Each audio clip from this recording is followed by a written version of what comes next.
Hola a todos, vamos a hacer una revisión hoy respecto al tema de fascitis necrotizante, un tema poco usual en el servicio de urgencias, pero que puede llegar a ser catastrófico para muchos pacientes.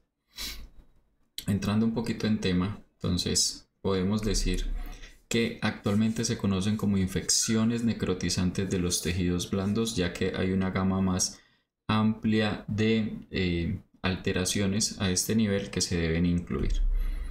Son infecciones de los tejidos blandos rápidamente progresivas, provocan necrosis tisular extensa, afectan la dermis y la epidermis, a menudo también afectan la fascia y los músculos, y la severidad de la destrucción tisular de microorganismo involucrado, la virulencia de este microorganismo y los factores inherentes al huésped.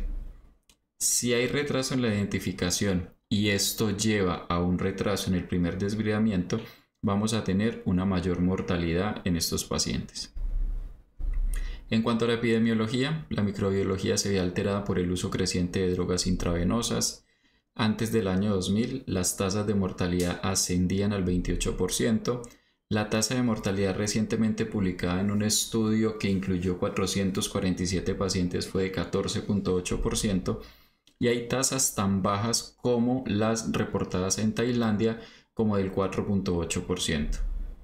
En cuanto a los factores de riesgo, tenemos la enfermedad renal crónica, tenemos la diabetes mellitus, tenemos la cirrosis hepática, tenemos el alcoholismo, tenemos las cardiopatías valvulares, tenemos los ataques cerebrovasculares. Las que más se han asociado como predictores de mortalidad intrahospitalaria en este estudio que ustedes ven allí en pantalla son la enfermedad renal crónica y la cirrosis hepática. Las infecciones necrotizantes de los tejidos blandos abarcan un grupo diverso con distintos perfiles microbiológicos. Por lo anterior se clasifican en subgrupos. Entonces tenemos grupo 1, entonces son polimicrobianas, microorganismos aerobios y anaerobios son el más prevalente. Las tasas de prevalencia son variables entre el 12 y el 38.2%. Los microorganismos involucrados generalmente hacen parte de la flora cutánea, faríngea y entérica. Las bacterias ingresan al tejido a través de lesiones cutáneas o se introducen desde el tracto gastrointestinal o urinario durante procedimientos médicos, cirugías o por fístulas que haya en cualquiera de estos sitios en el paciente.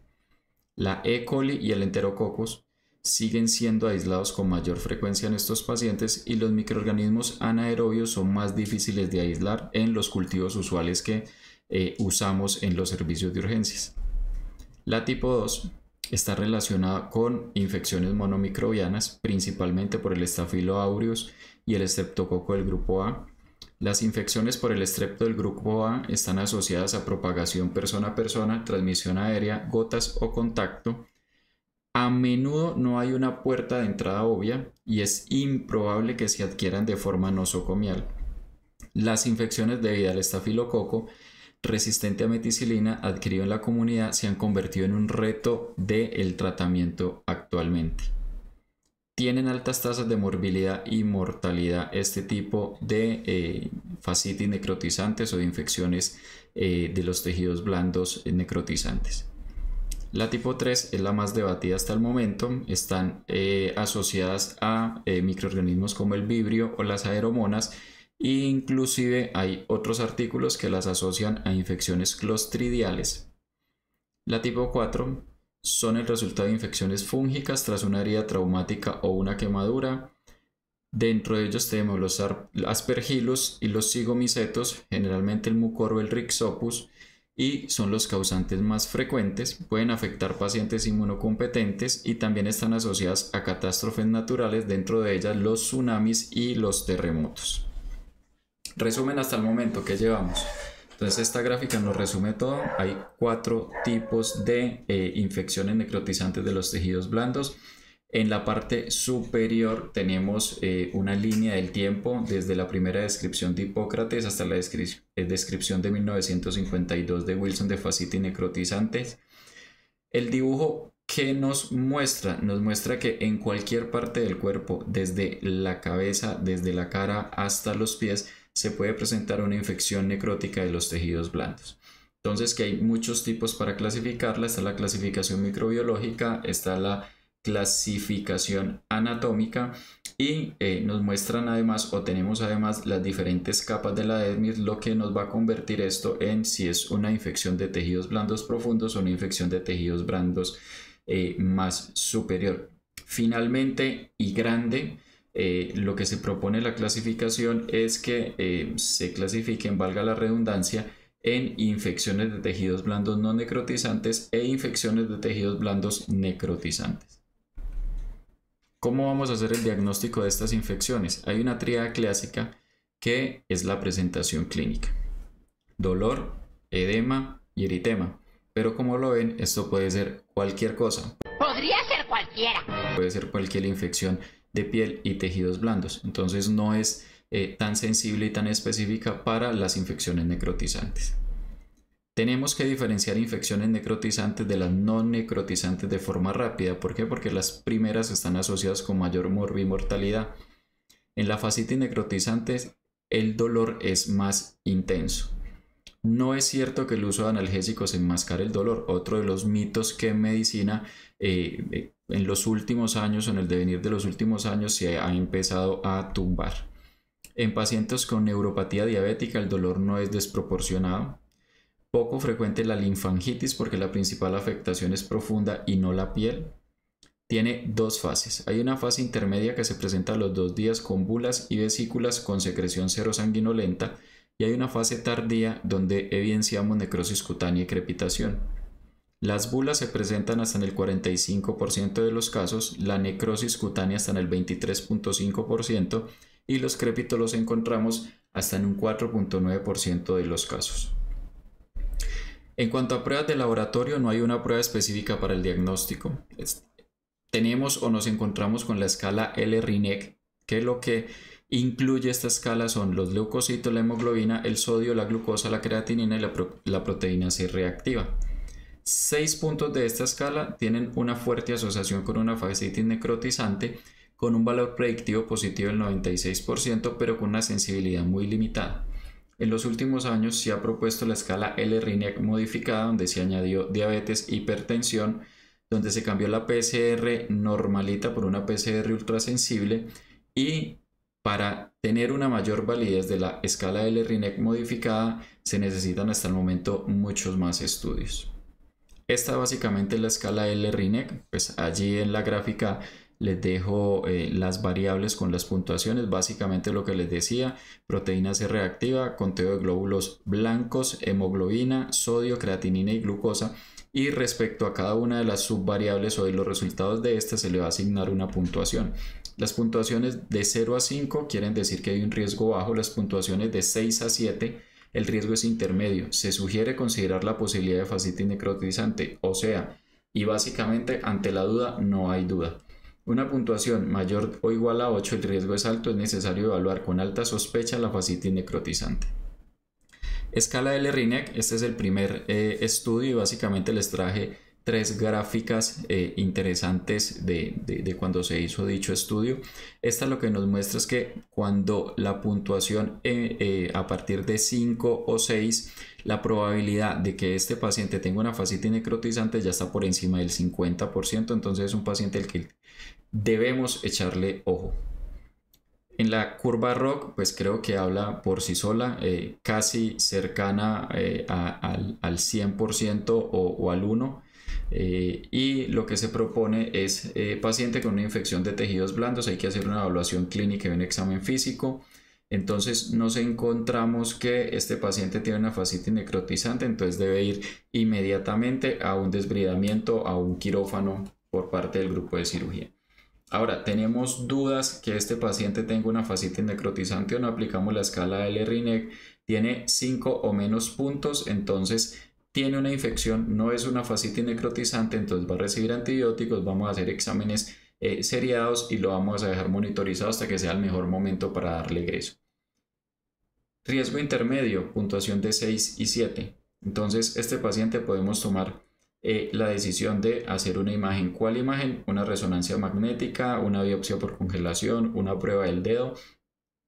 Y si alguna de estas es positiva, el paciente debe ir inmediatamente a un quirófano, a un desbridamiento. Si es negativa, entonces lo mismo que en el caso de bajo riesgo. antibióticos, exámenes seriados, seguimiento intrahospitalario hasta que sea el mejor momento para dar egreso. Si tiene 8 o más puntos, la sospecha se convierte casi que en diagnóstico de una fascitis necrotizante y el paciente debe ir de forma inmediata a un quirófano o a un desbridamiento. Ya lo decíamos al principio, lo importante es hacer el diagnóstico rápido para que este no retrase el desbridamiento quirúrgico. En cuanto a imágenes, tenemos resonancia magnética, es la modalidad preferida para el diagnóstico, ya sabemos, no la tenemos en muchos sitios. Tomografía computarizada un poquito más disponible que la anterior, pero aún así es muy limitada a ciertos sitios y a ciertos centros. Se realiza solo en casos emergentes por mayor disponibilidad. Radiografía simple solo detecta gas en los tejidos blandos en fases avanzadas, tiene muy poca sensibilidad, pero si en el centro donde nos encontramos trabajando es lo único que hay, es imperativo hacerla. ¿Qué tenemos aquí? Tenemos una resonancia magnética donde nos muestra intraveculación de la grasa del tejido celular subcutáneo. Hay una extensa presencia de burbujas de gas, que es la que nos marcan las flechas allí, que se introducen en los planos superficiales y profundos de las fascias musculares del miembro inferior derecho, predominantemente en los compartimentos medial y posterior hasta la región infrapoplitea, que es donde están marcados los asteriscos. Tenemos una tomografía computarizada que nos muestra la mitad de los muslos, que es en la imagen A. Lo que tenemos es una necrosis del músculo vasto lateral derecho, que es donde están las cabecitas o las puntas de las flechas, con extensión a la cara medial del muslo, que ya son las flechas completas. En contraste, se muestra el vasto lateral izquierdo normal, que es el que está marcado con un asterisco, y en la imagen B lo que miramos es una reconstrucción coronal, donde hay una extensión cráneo-caudal de la necrosis, que son las puntas de las flechas. Todo ese tejido allí más negro que se ve, o lo que se ve más negro en la imagen, es lo que está en relación a la fascitis necrotizante o a la necrosis de los tejidos a este nivel.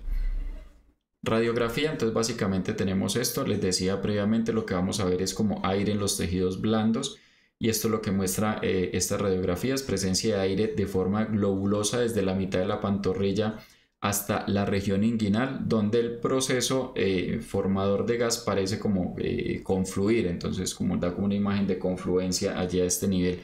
Insisto, si es lo único que tenemos disponible y tenemos la sospecha que el paciente tiene una fascitis necrotizante, debemos hacerlo. Diagnóstico quirúrgico: ninguna prueba diagnóstica debe retrasar la intervención quirúrgica, sigue siendo el gold estándar. Identifica tejido necrótico, fascia de color gris opaco, pus, músculo que no se contrae, tenemos la prueba del dedo positiva, hay ausencia de sangrado en este tejido que ya está necrótico. Durante la intervención quirúrgica, ¿qué debe hacer la persona que la haga? En la mayoría de los casos, el cirujano general. Describir los hallazgos macroscópicos, tomar muestras para biopsias, tomar muestras para estudios microbiológicos como gran y cultivo del tejido. No se recomienda tomar muestras de tejidos superficiales por el alto riesgo de contaminación. Es lo que hemos visto históricamente y la recomendación que nos hace en la mayoría de los casos los infectólogos: no tomen muestras de tejidos de la piel, porque en la mayoría de los casos es polimicrobiana. Tratamiento. Cirugía es la intervención principal del tratamiento. Como ya se mencionó, tiene finalidad diagnóstica también. Todos los pacientes deben ser sometidos a una segunda o quizá más intervenciones quirúrgicas hasta que se haya extraído todos los tejidos necróticos y solo queden los sanos. En casos graves es necesaria la amputación. En cuanto a los antibióticos, el tratamiento inicial debe hacerse con antibióticos de amplio espectro, de forma empírica, que cubran gram negativos y gram positivos, que incluya el estafilo meticilino resistente y los anaerobios. O sea, hay que dispararle una gran cantidad de microorganismos. Regímenes habituales: piperacilina tazobactam más vancomicina, piperacilina tazobactam en monoterapia o un carbapenémico en monoterapia. Siempre se debe instaurar cubrimiento para anaerobios de forma empírica. ¿Qué tenemos? Si se sospecha estrepto del grupo A, siempre administrar clindamicina. ¿Cuáles o quiénes vamos a sospechar? Usuarios de drogas intravenosas que provengan de la comunidad sin comorbilidades previas, que tengan antecedentes de trauma contuso y que haya infecciones cutáneas en cabeza, cuello o extremidades sin lesiones cutáneas previas. Tratamiento antifúngico empírico no está indicado a menos que se sospeche infección fúngica invasiva, pacientes inmunodeprimidos o pacientes con lesiones luego de desastres naturales. Ajustar el manejo según los resultados de los cultivos y antibiograma, el Streptococcus pyogenes y el Clostridium. Cuando el antibiograma o el cultivo nos documentan esto, debemos incluir penicilina más clindamicina. En Clostridium tetani siempre administrar inmunoglobulina antitetánica, o sea, la vacuna contra el tétano. Sobre la duración del tratamiento, pues hay diversas opiniones en los artículos publicados. Se dice que hasta 48 a 72 horas luego del último desbridamiento, y esto es como lo más usual encontrar. Antibióticos orales solo en pacientes con mejoría clínica significativa. ¿Cuáles son los regímenes? Si hay un Staphylococcus aureus, vancomicina o linezolid o daptomicina o dalbavicina, que no la tenemos disponible en este momento en nuestro país. Si hay un Streptococcus pyogenes, penicilina G más clindamicina. Si la infección es polimicrobiana, entonces tenemos que cubrir gram negativos aerobios, gram positivos anaerobios y anaerobios. Entonces piperacillina, tazobactam o meropenem o imipenem o ceftaloxane tazobactam más vancomicina o una alternativa que tengamos disponible para el estafilometicilino resistente más clindamicina. Clostridium tetani, penicilina G más clindamicina, vibrio, cualquier cefalosporina de tercera generación de elección ceftriaxona o cefotaxima, más doxiciclina o minoxiclina o ciprofloxacina. Y las aeromonas, entonces ciprofloxacina o doxiciclina o minoxiclina o cefepime. Y en los cuadros respecto a la duración, pues básicamente lo que les decía previamente en la otra diapositiva, y es que por lo regular 48 a 72 horas después del último desbridamiento. Otras intervenciones: inmunoglobulina intravenosa polivalente se sugirió para el tratamiento de la fascitis necrotizante por las propiedades inmunomoduladoras, por la opsonización bacteriana y la capacidad para neutralizar toxinas microbianas. No hay una evidencia fuerte al respecto. La oxigenoterapia hiperbárica se ha considerado en el tratamiento de las infecciones clostridiales, pero los estudios muestran datos contradictorios. En cuanto a la reconstrucción de los tejidos blandos, siempre consultar a cirugía plástica cuando haya evidencia de tejido de granulación. Las terapias asistidas por vacío han demostrado resultados positivos en pacientes con fascitis necrotizantes, y esto ha mejorado el tiempo de cierre de las heridas. El injerto de piel se debe realizar 3 a 6 semanas siguientes al desbridamiento inicial. Control de la infección. Recomendaciones de la CDC. Los pacientes con los que se sospeche o se haya diagnosticado un estrepto del grupo A invasivo en el contexto de una infección necrotizante de tejidos blandos debe ser sometido a protocolos de aislamiento por contacto y gotas junto con las precauciones estándar. El aislamiento debe mantenerse durante 24 horas después del inicio de una terapia eficaz o hasta que cese el drenaje o pueda manejarse si hay lesiones activas. También recomendación del CDC. Para llegar a casa, es una enfermedad grave y potencialmente mortal. La presencia de factores de riesgo aumenta la probabilidad de desarrollar fascitis necrotizante. El diagnóstico temprano es crucial para iniciar un tratamiento rápido y efectivo. La cirugía de emergencia se debe realizar para extirpar el tejido afectado y prevenir la propagación de la infección. Puede progresar a estados de choque séptico y se debe hacer siempre un enfoque multidisciplinar entre el primer respondedor, que puede ser el médico general o el médico de urgencias, puede ser el médico internista que trabaja en urgencias, puede ser cualquiera de los especialistas que trabajan en una unidad de cuidados intensivos o en unas salas de hospitalización general, cirugía general, ortopedia y cirugía plástica e infectología. Entonces siempre estos pacientes deben llevar un grupo multidisciplinar en el momento de su abordaje, seguimiento y tratamiento definitivo. Bueno, muchas gracias a todos. No olviden seguirnos en nuestras redes sociales. Los invitamos también a que estén atentos a todas las actualizaciones en nuestra página www.ciemerweb.com. Les dejo el correo por si tienen alguna duda, pregunta o inquietud. Estaremos atentos. Muchas gracias y hasta la próxima.